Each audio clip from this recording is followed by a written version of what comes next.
In 1994, we saw the advent of the World Wide Web, a fairly unsophisticated online space without the household names we now associate with it.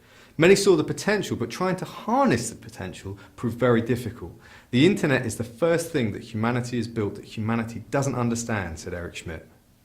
The technology was slow, desktops were beige boxes, and the familiar sound of the dial-up of a modem announced that an online session would soon commence. Web pages were basic in design, a large image on screen often prompted viewers to go and put the kettle on. Macromedia made the web more colourful in 1996 with the release of Flash, allowing web pages to feature rich interactivity, animation and more recently, video. But what about the pharmaceutical industry? Well, by 1996, when SB.com was launched, all the major pharmaceutical companies were now on the web. Notably, approximately 50% of all traffic to the SB site was to the recruitment section. The cost for setting up the SB site? Approximately $500,000, a cost similar to the production of the annual report. Pharma also experimented with online disease awareness. An example again from SmithKline was cafeherpe.com, a site providing information about the herpes virus in a cafe-style environment that's fun to use. And most importantly, an anonymous environment for users to research often hard to talk about conditions. But digital has evolved. Absolutely. Companies start to realise that to drive awareness it's essential to have a personalised brand experience via a web page. This allows 24/7 access to more people than ever before. The web has evolved and now over 2.2 billion people regularly access it. That's over 32% of the worldwide population. Social media is the new buzz. It's ubiquitous. There is now a generation who are always accessible, willing to share their experiences, both positive and negative. And as a result, a number of brands engage with users through social media platforms. User-generated content now affects the decisions that are made by marketers. So, the message you put out about your brand needs to be engaging. Tell a story, encourage people to share it. Statistics suggest that patients want information from pharma, but from websites rather than social media channels. Those same statistics show that HCPs rarely use pharma websites to get information. So we need to change the way we engage with healthcare professionals, perhaps using social media for disease awareness and more engaging consumer techniques for branded messages. Content is still king, but for the content to hit home, it needs to be accessible via the right channels, which means optimization is essential for a multi-channel approach.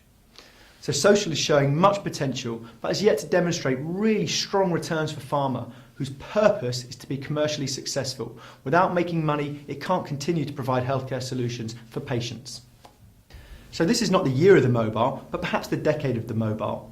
Mobiles have come a long way from the portable briefcases of yesteryear to the powerful smartphones of today. It's no surprise then that many see mobile as the way forward in business communications. Mobile use has tripled in the last year and is expected to double year on year until 2014. But as we saw with the advent of the web, businesses' adoption of this new technology has been slow. Overall, 80% of brand sites are closed to mobile browsers, and in pharma, this number is even higher.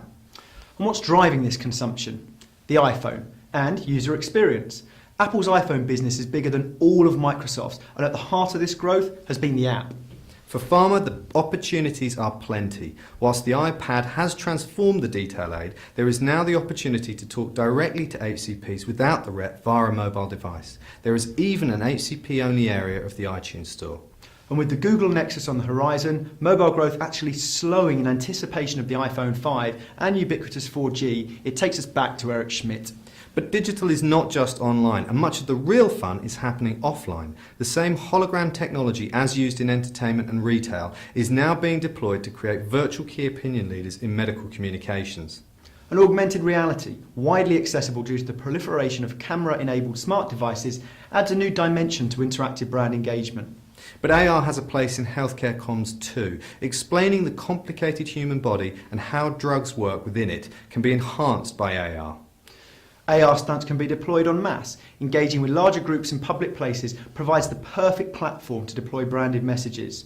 And if these PR stunts, when executed well, go viral, the message can be seen by thousands more. Surely this is too risky for pharma though. Not so. There are already plans for similar projects to raise awareness of chronic conditions. And then there's Google's Project Glass, one of the boldest projects in augmented reality to date. But whilst Project Glass is some way off, we've already seen developments using AR glasses in branded pharmaceutical communications. This innovative technology is available to all and has powerful applications, particularly in conference and meeting environments. Much of this innovation is fueled by technology, and the pace of development of hardware appears to be accelerating. Just look at the Apple example. So what's next? Mobile is in the ascendancy, and the web, whilst definitely not dead, well, its role is definitely diminished. Whatever the new paradigm, one thing is clear. Digital is moving at some pace, and its role in communication has never been so important. For the pharma industry, well, the target audience is already in the digital space.